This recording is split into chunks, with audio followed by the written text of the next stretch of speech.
Today we are going to go over some of the updates and conversations that were found throughout the week. While I'm going over some of this stuff, I'm going to have one of my favorite dogfights playing in the background. I'll have a video in the description below if you'd like to watch the full thing. I also just want to remind you guys not to miss out on our $50 Steam card giveaway, as well as next month's giveaway for the Mural of Pain. To be eligible to win, you only have to be a subscriber to the YouTube channel, so there's no harm in doing it. To actually enter the giveaway, you have to go to our community Discord, go to the giveaways tab, and click participate. I also want to give a huge shout out to the members of my YouTube channel. If you'd like to support me as a content creator, you can become a YouTube member, and I'm going to give you guys exclusive perks and rewards for things in the future, as well as shout you out in every single YouTube video that I make. I think as a player base, one of the things we're looking forward to most is to hear about the server merges. And as we know, last week Iggy mentioned that they were going to bring it up in their next dev livestream. And we did find this reply where he mentioned that the next livestream should probably be in a week and a half or less, but this is going on 10 days ago now. So according to that reply, it should be any day now. One thing that does concern me is that Vex from the community server asked him whenever the server merges might become a thing. And Iggy's response was, if nothing was announced, then assume it's not going to happen anytime in the immediate future. And to me, that is a massive mistake. The Dune Awakening player base has been going downhill for the last several months. Now, obviously the majority reason for this is because of their lack of in-game content and their snail's pace at fixing game-breaking bugs. But other than those, I think the majority reason a lot of people are quitting is because they don't want to start a new character and their servers are dying off. They just need to open up like 10 or 15 instances of the deep desert and let everybody connect to whichever one they want. This would hopefully bring a few people back, as well as make the game feel a little more alive again. A lot of people were concerned about the crashing ship rate in the deep desert. For the last several days, finding a crashed ship was more rare than finding spice sand in the deep desert.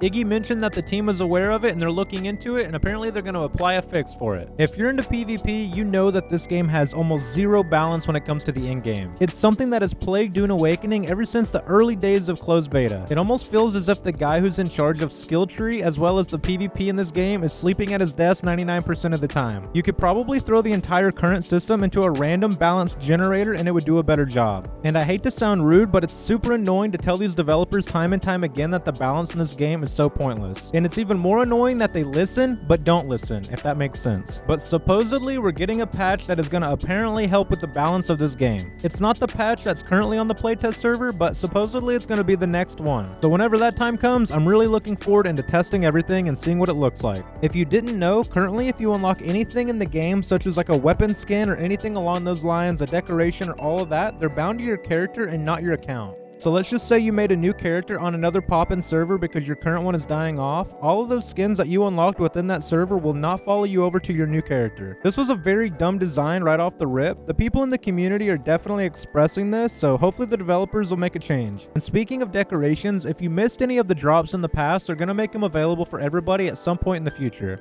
As you know, the next major update is currently live on the public test branch. So I'm going to go over some of the updates that were included in that. Buildables outside of your land claim will no longer affect the wind shelter of placeables inside of the land claim. They've adjusted the player's stamina regeneration delay from 1.2 seconds down to 1. The vehicle backup tool is now getting a minor update, so now whenever you're not allowed to place your vehicle, you'll actually see a red hologram of your vehicle indicating that you cannot place it there. Those are a few of the most notable ones for the public test branch server update. Other than that, you have some UI improvements, you have just stability, you have a bunch of bug fixes that prevented the game from working properly, and that's about it. If you didn't see my last video, here's what the Data Mined Observer set looks like. This is definitely my favorite build set in the entire game, I think, so I truly can't wait till we get the entire rest of the set. I just hope that the Twitch drops pick up a little bit, because at the current rate they're giving us this set, it'll be next year before we get them. But I guess in the meantime, we can at least see what they look like. Must have been a dry week in the Funcom office, because this is really all we had to talk about this week. If I missed anything, or there's something you would like me to look into, leave a comment down below and let me know. Other than that, I thank you guys for watching my content, and I'll see you guys in the next one.